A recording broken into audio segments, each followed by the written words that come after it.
ज्ञानतिमिरन्धस्य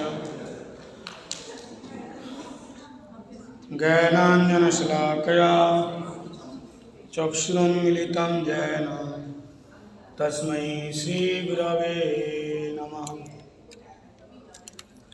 वंशाकल्पतरुभ्यश्च कृपासिन्धुभ्येव च पतितानां पावनेभ्यो वैष्णवेभ्यो नमो नमः।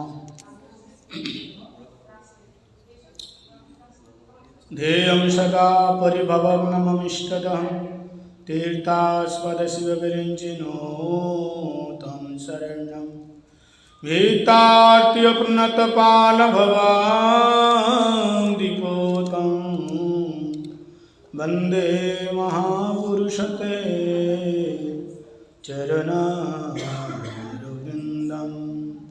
क्षेमं हिरण्यपरिधिं लसद्वनमल्लबरः धातुप्रबलनटवेशमनुगतांसे भिन्नस्तहस्तस्मितिरेण धुनानुअब्जं करनत्कोपालमुखाब्जहासं यस्यानुभावाखिलश्रुतिसारमेकम् अध्यात्मदीपमतीतिरिषतां तमन्धं संसारिणां करुणापुराणगुह्यं तं वैशष्णमुपयामि गुरुमुनीनाम्।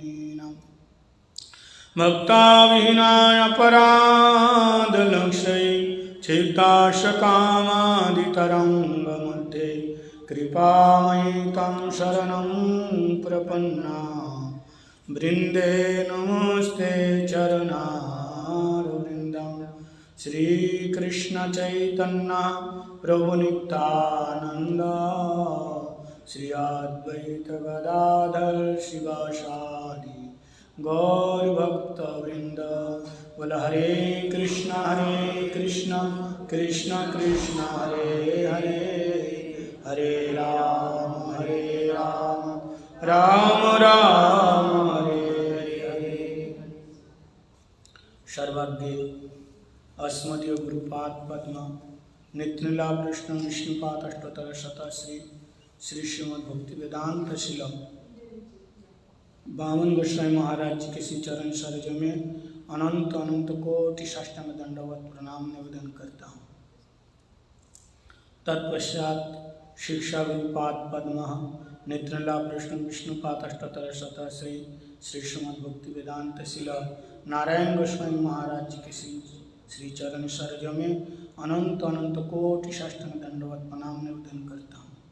रूपानुगो गुरुवर्ग सारस्वती तंडी पादगण एवं उपस्थित परम पूज्यपाद श्री रामचंद्र प्रभु एवं सभी भक्तजनों के चरणों में दंडवत प्रणाम निवेदन करता हूँ।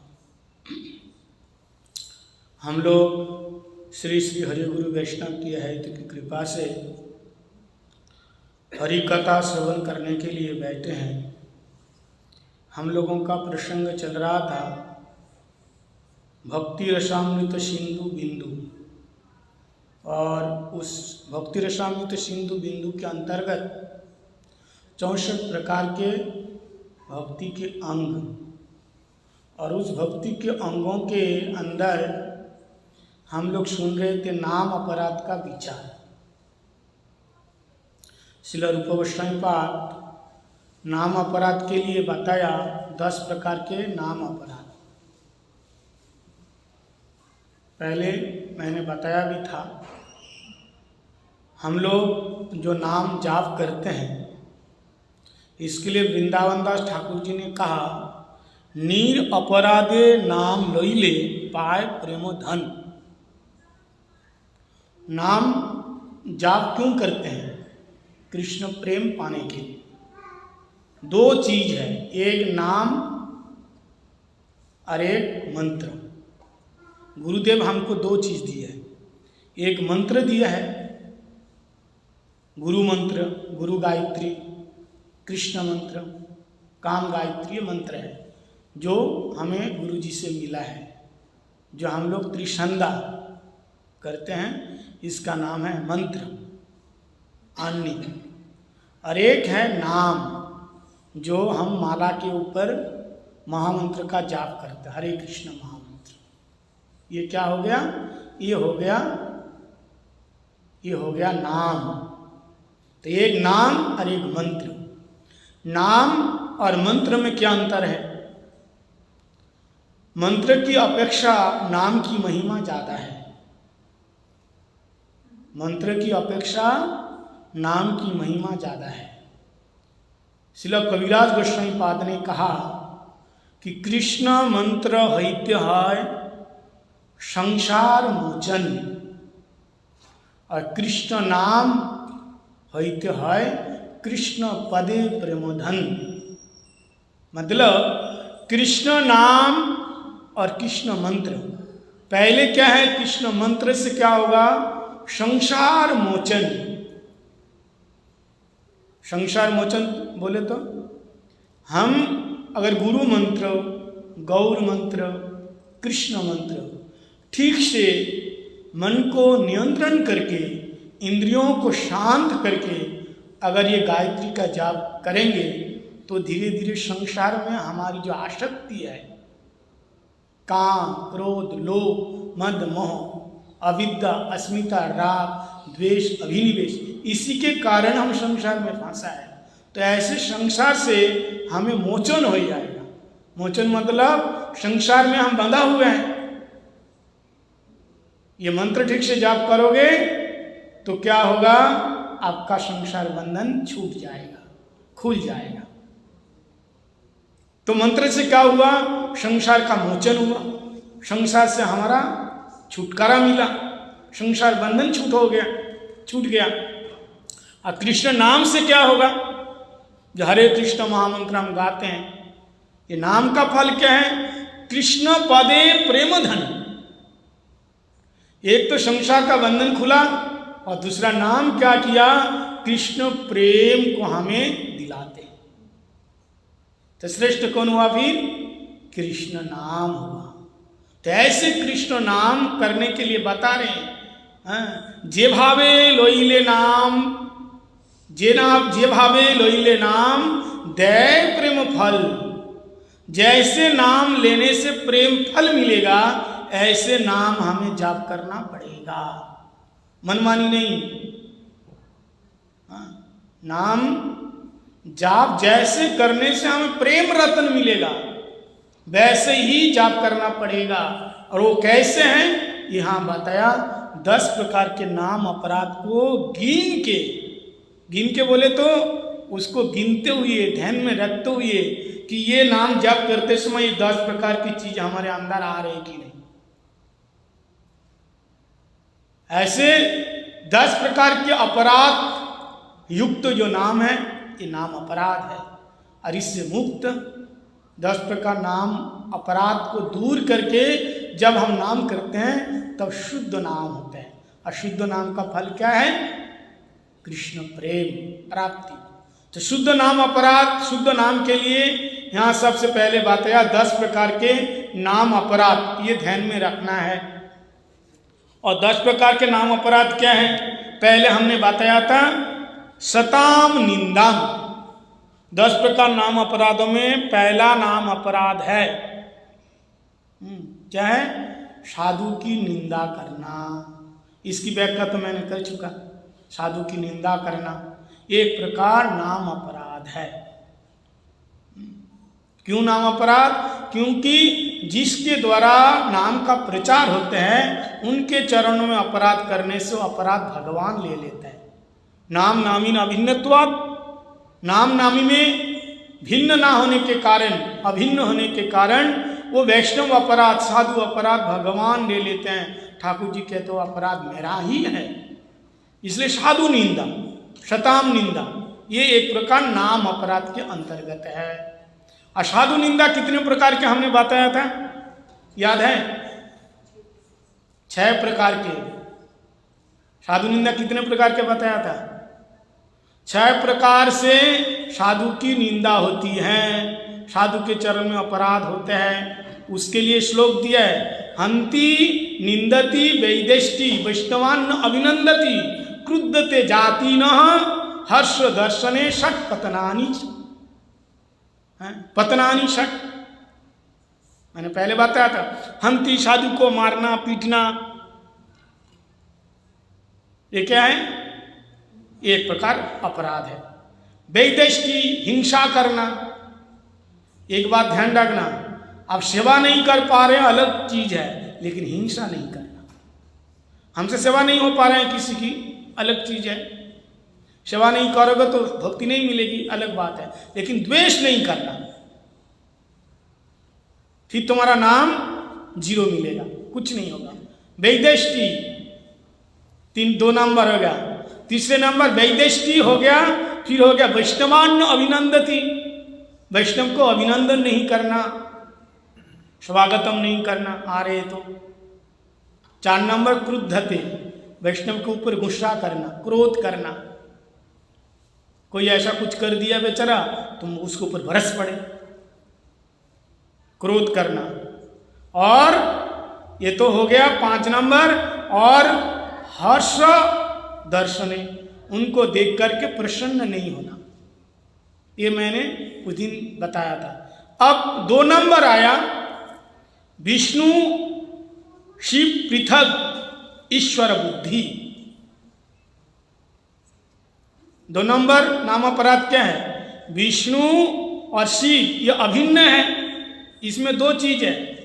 ये अभिन्न होते हुए भी पृथक है। पृथक कहाँ है? शिव और विष्णु दोनों अभिन्न तत्व है। अभिन्न मतलब ये भिन्न नहीं है, पृथक नहीं है। अभिन्न तत्व होते हुए भी शिव स्वतंत्र ईश्वर नहीं है। अगर आप कहोगे महाराज अभिन्न है तो स्वतंत्र ईश्वर क्यों नहीं है? इसमें 2 बात बताई। शंकर जी और विष्णु जी दोनों अभिन्न तत्व हैं, लेकिन अभिन्न तत्व होते हुए भी शिव जी स्वतंत्र नहीं है, स्वतंत्र ईश्वर नहीं है। इसलिए वैष्णव लोग अगर शिव जी की भक्ति भी करते हैं, भगवान के अधीन में रह करके, स्वतंत्र रूप से नहीं। आप शिव जी की भक्ति करो, कोई माना नहीं है, उनको भोग चढ़ाओ, माना भी नहीं है, लेकिन पहले भगवान को चढ़ाना पड़ेगा। जगन्नाथपुरी में जगन्नाथ जी का भोग लगता है, और वही प्रसादी, वही प्रसाद, महाप्रसाद फिर विमला देवी, लक्ष्मी देवी को भोग लगता है डायरेक्ट। अच्छा मानो कोई वैष्णव है, अब उनको डायरेक्ट कुछ खाने दो, जो खाएगा? नहीं खाएगा। अगर वैष्णव होगा तो, सचमुच वैष्णव होगा तो पहले भगवान को भोग लगा के खाएंगे। तो ऐसे वैष्णव नाम जथा शंभु।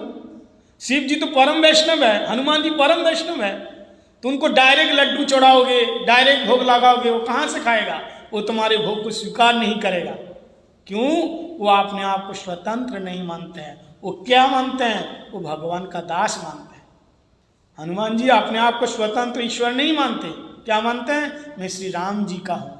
शंकर जी क्या मानते हैं? मैं श्री राम जी का हूँ।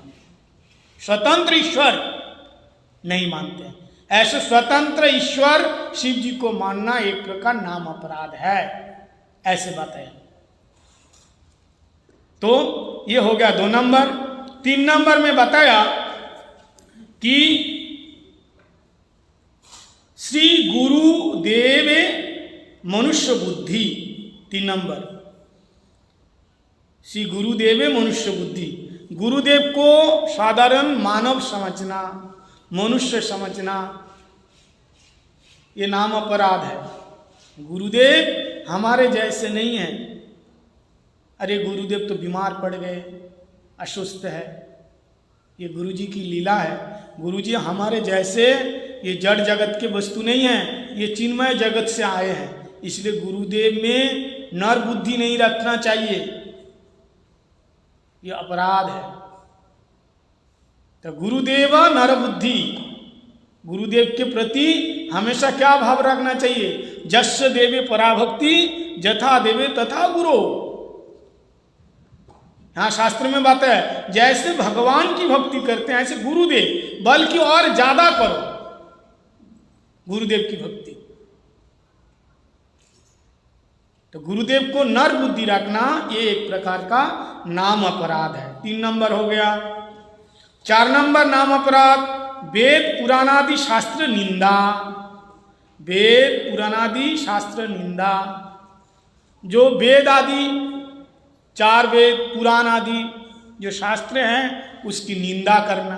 लोग करते हैं ना, वेदों की निंदा, पुराण की निंदा, अरे नहीं ये सब क्या लिख दिया, कौन ने लिखा, ये तो मनुष्य ही लिखा है, वेद की बात नहीं मानना। निंदा करने का मतलब क्या है? वेद में जो लिखा हुआ है, शास्त्र में जो लिखा हुआ उसको नहीं मानना, ये निंदा हो गया, शास्त्रों की नहीं मानना। इसलिए जो वेद पुराणादि जो धर्मशास्त्रीय ग्रंथ हैं, भक्ति को प्रमाणित करने वाले जो ग्रंथ हैं, उसकी निंदा नहीं करनी चाहिए। ये एक प्रकार का अपराध है। कौन सा अपराध? नाम अपराध। 5 नंबर, नामनी अर्थवाद। नामनी अर्थवाद मतलब नाम की इतनी महिमा सुना, एक नामे जतो पाप हरे पातो तिर साध्य नहीं ततो पाप करे। कहते एक नाम के अंदर इतनी शक्ति है, पाप करने वाला व्यक्ति के अंदर उतनी शक्ति नहीं है कि वो पाप करे। एक नाम के अंदर इतनी शक्ति है, एक नाम करने से आपके करोड़ों करोड़ जन्म के नाम अपराध एक क्षण के अंदर दूर हो जाता है, पाप दूर हो जाता है। नाम की इतनी महिमा है, नाम में इतना रस है। राम न सकई नाम गुण गाई, कहूं कहां लागी करूं नाम बढ़ाई। राम एक ताप सतिय तारी, नाम कोटि खल कुमति सुधारी। राम से, राम का नाम अभिन्न तत्व है, नाम नामिन अभिन्नत्वात्। फिर भी राम से शक्ति, मानस शक्ति, नाम के अंदर पूरी शक्ति है। चैतन्य महाप्रभु कहते हैं नाम नामकारी बहुधा निज सर्वशक्ति सत्ता अर्पिता, ने पूरी शक्ति समाहित किया। इसलिए नाम की महिमा ज्यादा है। लेकिन ऐसे नाम की महिमा सुन करके जो लोग कहते हैं अरे ये तो अर्थवाद है, ऐसे ही लिख दिया है, तत्व तो ऐसा नाम की महिमा है ही नहीं। नाम की महिमा सुन करके भी उसको स्वीकार नहीं करना, अर्थवाद करना, ऐसा है ही नहीं। ये ऐसे बाहर बड़ा चढ़ा करके बता दिया, तत्व तो ऐसा नहीं है। उल्टा नाम जपते जगह जाना, वाल्मीकि भयो ब्रह्म समाना, ये ऐसा नहीं है। नाम में क्या रस है? कोई रस नहीं है। नाम की इतनी महिमा है। हमारे गोस्वामी लोग श्रीमद् भागवतम में भी नाम की महिमा दिया है। सांकेतम पारिहर्षम स्तवम हेलनम एवं वैकुंठ नाम ग्रहण मशेष गहरम विधु। कैसे भी भगवान का नाम लिया जाए उसको पार हो जाएगा, वो पार हो जाएगा। रूपगोस्वामीपाद कहते हैं तुंडे तांडविनी मृतिम तुंडावली लब्धे कर्ण कड़क कड़मिनी घटयते विजयत सर्व इंद्रियाणाम कृति न जाने जनित भृत अमृति कृष्ण इति वर्णद्वयी। केवल कृष्ण, ये 2 शब्द हमारे जीवा में जब आते हैं तो नृत्य करने लगते हैं, इंद्रियों की वृत्ति खत्म हो जाती है। पता नहीं इस नाम के अंदर क्या अमृत है, और इस अमृत को पीने के लिए केवल मात्र 2 कान दिया, 1 जीवा दिया। तुंडाविनिमृतिम तुंडावली लब्ध है। इसलिए भगवान से प्रार्थना करते हैं कर्ण कड़क कड़मिनी घटे थे, एक नहीं हजारों लाखों करोड़ों कान दे दो। दुनिया के जिस कोने में भी आपकी कथा होए, हम आपकी कथा सुनेंगे, आपका कीर्तन बाखान करेंगे। नाम में इतनी महिमा शास्त्र में दिया है। लेकिन जिन लोगों को नाम में रस नहीं मिलता, जो लोग साधु संत के अपराधी है, नास्तिक है, ऐसे लोग नाम की ऐसी महिमा सुनने के बाद भी नाम के प्रति रुचि नहीं होता है, और वो कहते हैं ऐसे ही बड़ा चढ़ा करके लिख दिया। ऐसा कुछ नहीं है, ये तो धंधा बनाने के लिए ऐसा सब लिख देते हैं साधु संत महात्मा लोग। ऐसा कुछ नहीं है। बोलता है ना कि इतना नाम जप करो तुम्हारा ये हो जाएगा, इतना करो तुम्हारा वो हो जाएगा। हो जाएगा, क्यों नहीं होगा? नाम में इतनी शक्ति है, क्यों नहीं है शक्ति? शब्द में ही शक्ति है। आप यहां अच्छा खासा बैठे हैं, बैठे है कि नहीं? अच्छा खासा बैठे है। मैं ऐसा एक शब्द बोलूँ ना तो एक क्षण आप रुकेंगे नहीं, भाग जाओगे यहाँ से, और कभी आऊँगा भी नहीं, ऐसे बोलेंगे नहीं? तो शब्द का प्रयोग हुआ ना। और ऐसी वाणी आपको बोलेंगे, आपको इतना अच्छा लगा, कितना अच्छा, देखो हम तो हर बार आएंगे, कभी नहीं छूटी। तो शब्द का फर्क पड़ा। ऐसी बात बोल दी, आप लाल पीला हो गए, लड़ने के लिए तैयार हो गए। सारा तो शब्द का ही खेल है। तो एक साधारण एक शब्द में अगर आप लाल पीला भी हो गए, शांत भी हो गए, एक शब्द का ये प्रयोग से, तो भगवान का नाम तो शब्द ब्रह्म है, उसमें शक्ति नहीं है। नाम में, नाम शब्द ब्रह्म में इतनी शक्ति है, भगवान को भी खींच के लाता है, सारे रसों का आस्वादन कराता है। और भक्तों रस पी करके वो मत्त उन्मत्त प्रमत्त जाड्य उन्मत्त हो जाते, नाचते हैं, गाते हैं। कचित रोदती कचित हंसवती, कभी हंसते हैं, कभी वो रोते हैं, कभी छलांग मारते हैं, कभी लोट-पोट खाता है। नाम की इतनी महिमा है। लेकिन ऐसे नाम का रस ना आस्वादन करके नास्तिक लोग कहते हैं ये तो बड़ा चढ़ा करके बता दिया। तो ऐसे नाम का अर्थवाद करना, विश्वास नहीं करना, ये एक प्रकार का क्या है? नाम अपराध है। ये 5 नंबर है, ये 5 नंबर है।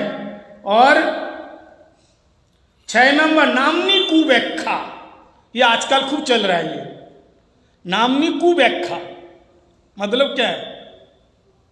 देखो रूप गोस्वामी पाद जानते थे कि बाद में ऐसा ही होगा, जैसा लिखा हुआ है ऐसी व्याख्या ना करके अपनी मनमानी ढंग से व्याख्या करना, नामनी कुव्याख्या, नामनी कुव्याख्या। जैसा शास्त्र में है उसको समझ में नहीं आया, किसी वैष्णव का अनुगत्य में नहीं पड़ा, तो कहां से समझ में आएगा? उसकी कुव्याख्या, जैसे व्याख्या है ऐसे व्याख्या ना करके और दूसरे ढंग से व्याख्या करना। जानते हो ये कंठी पहन करके नहाना नहीं चाहिए। सुना आप लोगों ने कभी? नहीं सुना, सुन लो। हमारे भारत में एक प्रकार के लोग ऐसे है, कंठी पहन के नहाना नहीं चाहिए। क्यों? पूछा तो क्यों नहीं नहाना चाहिए? क्योंकि तुम जब नहाओगे, पानी डालोगे और वो पानी तुम्हारे कंठ से होकर के तुलसी से ला करके तुम्हारे पैरों में गिरेगा। आहा, क्या सिद्धांत है! हाँ, फिर तुम्हारा अपराध होगा। इसलिए जब नहाओगे, जब लेटरिन जाओगे, कंठी उतार के जाना। एक प्रकार के लोग हैं, शास्त्र में ऐसा कहीं लिखा हुआ है? उसके गुरुदेव ने व्याख्या दे दिया, ऐसे व्याख्या। और सुनो, नहा धो करके आसन में बैठ करके तब जाप करना चाहिए। ये क्या तुम लोग सारा दिन माला लेकर के डोलते रहते हो, हरे कृष्ण करते हो? ये कहाँ है? ये क्यों ऐसा करते हो? लोग पूछते हैं ऐसे। केवल नहाने धोने के बाद 5-10 मिनट बैठ करके जाप करो, सारा दिन क्यों? ऐसा क्यों? भागवत में बताया, विष्णु स्मर्तव्य सततम। विष्णु का स्मरण सततम मतलब हमेशा होना चाहिए, वो दिन रात सुबह शाम ऐसा नहीं बताया। सततम का मतलब क्या है? निरंतरम, अविच्छिन्न तैलवत, निरंतरम होना चाहिए भगवान का। अरे स्मर्तव्य, स्मरण का मतलब प्रभुपाद जी ने बताया, स्मरण का मतलब नाम जाप। स्मरण मतलब हम सोचते हैं चिंतन है ना, तो स्मर्तव्य मतलब प्रभुपाद भक्ति सिद्धांत सरस्वती गोस्वामी प्रभुपाद ने बताया, विष्णु स्मर्तव्य मतलब सदा नाम जाप करना, हरे कृष्ण महामंत्र का जाप करना। इसलिए महाप्रभु ने कहा कि शयने की भोजने किवा जागरणे अहर्निशि चिंत कृष्ण बलह बदले। तो शास्त्र जैसा लिखा हुआ है ऐसा ना समझ करके अब अपने मनमानी में उसकी व्याख्या करने लग गई, ऐसा चलेगा? इसलिए शास्त्रों को जानना बहुत कठिन है, इतना आसान नहीं है। उसको जानने के लिए, समझने के लिए आपको वैष्णव की सेवा करना पड़ेगा, तब वो जान पाओगे। तुम सोचा कि हम तो पढ़े लिखे हैं, किताब खरीद के लाएंगे और उसको पढ़ पढ़ करके बस सीख लिया। ज़्यादातर लोग तो ऐसे ही हैं, किताब खरीद के लाया, यहाँ मिलते हैं ग्रंथ, लेके गया, पढ़ लिया। नहीं, जो ग्रंथ खरीदा किसी वैष्णव का अनुगत्य में उसका अध्ययन करो, वो बताएंगे। आपको जो सिलेबस है वो आप बुक से खरीद करके स्कूल में जा करके टीचर से पढ़ते हैं, ऐसे घर बैठे बैठे पढ़ के परीक्षा देने जगह, ऐसा नहीं होता। तो इसलिए जो भी वैष्णव ग्रंथ है किसी वैष्णव का अनुगत्य में ही अध्ययन करना पड़ेगा। अगर ऐसा नहीं किया तो क्या होगा, अर्थवाद हो जाएगा, मनमानी व्याख्या करोगे। इसलिए मनमानी व्याख्या नहीं करनी चाहिए। नामनी कुव्याख्या, नाम के प्रति कुव्याख्या हो जाना, और कुव्याख्या अथवा कष्ट कल्पना। कष्ट कल्पना, ये 6 नंबर बात है। कष्ट कल्पना मतलब जैसा नहीं है वैसे व्याख्या करना, जैसा है वैसे व्याख्या नहीं करना। देखो जैसा है ऐसा तो हमको समझ में नहीं आ रहा, समझ में नहीं आ रहा है, हम उल्टा व्याख्या कर दिया। लेकिन उसको समझेंगे कौन? समझने वाला कौन है? समझने वाला वैष्णव है। एक छोटी सी दृष्टांत तो दे करके प्रभु जी को देंगे। दृष्टांत ये है कि नाम का असली अर्थ केवल वैष्णव ही जानते हैं, बाकी लोगों को पालने में कुछ भी नहीं पड़ेगा। नहीं तो गीता का जो श्लोक है ना, अपिचेत सुदुराचार भजते माम अनन्य भाव का, ये बड़े बड़े देवता लोगों को भी समझ में नहीं आया। सुदुराचार मतलब क्या है? एक साधु होकर के दुराचार नहीं, सुदुराचार हो रहे हैं, फिर उसको साधु मानो, ऐसे कैसे? देवता लोग भी चक्कर में पड़ गए, समझ में नहीं आ रहा है। तब हमारे सप्तम गोस्वामी कौन? श्रील भक्तिविनोद ठाकुर जी को लेके गए रात को, अपने बास भवन में सो रहे थे, बोले खटिया के साथ उठा के लेके गए। कहाँ? स्वर्ग में। बोले क्या बात है? बड़े बड़े अरुण वरुण सब लोग बैठे हैं, सूर्य चांद सब बैठे, क्या बात है? बोले महाराज आप कृपा करके बताइए, अपिचेर सुदुराचार भजते माम अनन्य भाव का साधुर्य समंतव्य समस्या ही। ये जो श्लोक है इसका असली अर्थ क्या है? तब उन्होंने असली अर्थ बताया। ना तो लोग मानने के लिए तैयारी नहीं है, ऐसा कभी हो ही नहीं सकता। तो छोटी सी दृष्टांत ये है कि जैसा है वैसा केवल वैष्णव को समझ में आता है, नहीं तो उसका उल्टा अर्थ लेगा। कष्ट कल्पना मतलब जैसा नहीं है अपने काल्पनिक कुछ व्याख्या कर देना, और आजकल यही हो रहे हैं, कष्ट कल्पना। ये गांव में एक सेठ जी थे जिसका नाम है कुमार साहब, गांव का आदमी सेठ जी। उसको मार पीने की आदत थी। क्या पीने की? क्या पीने की? मार। मार जानते हो? कौन कौन जानते हैं मार? चावल का पानी, जो हांडी में चावल पकाता है और फिर वो चावल निकाल देते हैं, और कुकर में बनाओगे तो निकलेगा नहीं, निकलेगा क्या? तो जो चावल पकने के बाद जो पानी रह जाता है ना ज़्यादा, उसको माड़ बोलता है, चावल का पानी। जब भात बनाओगे तो वो माड़ कहता है, माड़ में बहुत प्रोटीन्स होता है और हम लोग फेंक देते हैं। तो वो कुमार साहब जी वो माड़ पीने की उसकी बहुत आदत। तो वो क्या करते थे, गरम गरम माड़ पी जाते थे, माड़ पीते थे। अब देखो माड़ पीने की बड़ी आदत है। उनकी बेटी की शादी थी तो लोग आए, सगाई के लिए लोग आए देखने के लिए। तो बहुत बड़े बड़े लोगों के बीच में सेठ जी बैठे हुए थे, और इतने में क्या हुआ, उनकी पत्नी चावल बना करके गरम गरम माड़ निकाली। अब ठंडा हो जाएगा तो पीने को ठीक नहीं लगेगा, इसलिए इसकी बेटी से कहा, बेटी जाओ पिताजी को माड़ पिला के आओ। क्या पिला के आओ? माड़ पिला के आओ। अब क्या हुआ, वो बेटी, वो कठौती होते हैं ना, कठौता, पहले तुम्बिसा होते हैं ना लकड़ी के, पहले होता था लकड़ी के, महात्मा लोग लेके चलता है तुम्बिसा, जो बड़े बड़े महात्मा लोग होते हैं उसके कठौती बोलते हैं या कठौता बोलते हैं, लकड़ी के। उसी में मार दिया और बोले जाओ पिताजी को पिला के आओ। अब बेटी आई, बेटी आके देखा पिताजी तो बड़े बड़े लोगों के बीच में बैठे हैं, हम कैसे बोलेंगे कि पिताजी मार पी के जाओ। लोगों को लगेगा कि देखो ये इतने गरीब है, ये मार पीता है, मार को भी नहीं छोड़ता, ये मार पीता है। तो इसलिए बेटी ने बुद्धि का परिचय दिया कि मैं ऐसा कुछ बोलूं पिताजी को समझ में आवे और बाकी लोगों को कुछ भी पालना में ना पड़े। बोलना भी तो है। पहले तो बेटी पिताजी को इशारे से बुलाए, लेकिन पिताजी ध्यान नहीं दिया। क्यों, क्या है, क्या बात है, बताओ। और सबके बीच में कैसे बोले कि मार पी के जाओ। तो बेटी जी ने कहा पिताजी, बोले हाँ बताओ। उसने कहा धानुपुर से मारू जी आया है। ध्यान से सुनिए, धानुपुर से मारू जी आया है और कटवतिया घाट पर बैठा हुआ है, जल्दी चल करके मिल लीजिए, नहीं तो शीतलपुर को चला जाएगा। समझ में आया? धानुपुर से मतलब धान में से, मारू जी मतलब मार निकला है, और कटवतिया घाट पर बैठा हुआ है, कटौती में रखा हुआ है, जल्दी जा करके पी लीजिए, नहीं तो शीतल हो जाएगा, ठंडा हो जाएगा।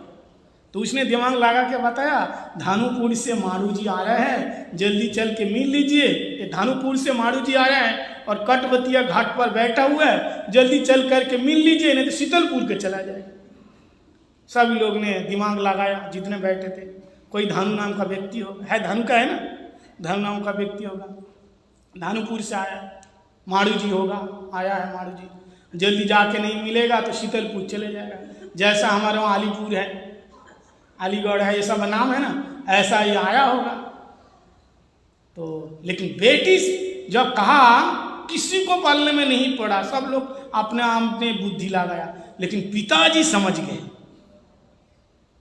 पिताजी समझ गए कि ये क्या कह रही है बेटी। पिताजी तुरंत वहाँ से उठ करके आए और पीछे जा करके वो मार पी लिया। धान में से चावल निकला है और कटोता में रखा हुआ है, जल्दी आकर के पी लीजिए, नहीं तो शीतल हो जाएगा। अब देखो ये जो अर्थ है, ये केवल किसको समझ में आया? पिताजी को आया। और कोई भी कितने भी अंदाज लगा समझ में आएगा? करोड़ जन्म में समझ में आएगा? समझ में आएगा। बोले ठीक इसी प्रकार शास्त्र में क्या लिखा हुआ है, केवल उसी को समझ में आता है जो शास्त्र की शरण में है। वैष्णव को ही समझ में आएगा, बाकी तुम ऊपर से कितना भी अंदाज लगा लो। यहाँ बताया कुव्याख्या या कष्ट कल्पना, अपनी कितना भी डिग्री लगा लो, बुद्धि लगा दो, नो वेद्या न बुद्धिया टिकया, आम वेदमी सुख वेत्ति वैसे वेत्ति नो वेत्ति वा भक्ता भागवतम गायम न च बुद्धिया टिकाया। विद्या बुद्धि टीका के द्वारा ये जाना नहीं जा सकता है। अगर जान सकते हो केवल मात्र किसके द्वारा? वैष्णव के द्वारा, गुरु के द्वारा, भक्ति के द्वारा। इसलिए ये जो 6 नंबर नामी कुव्याख्या अथवा कष्ट कल्पना, ये 6 नंबर तक हमने सुना दिया। अभी मैं यहाँ रखता हूँ, इसके बाद प्रभु जी बताएंगे। वंशा कल्पतरुभ्यश्च कृपा सिन्धुभ्यैव च पतितानां पावनेभ्यो वैष्णवेभ्यो नमो। हरे कृष्ण।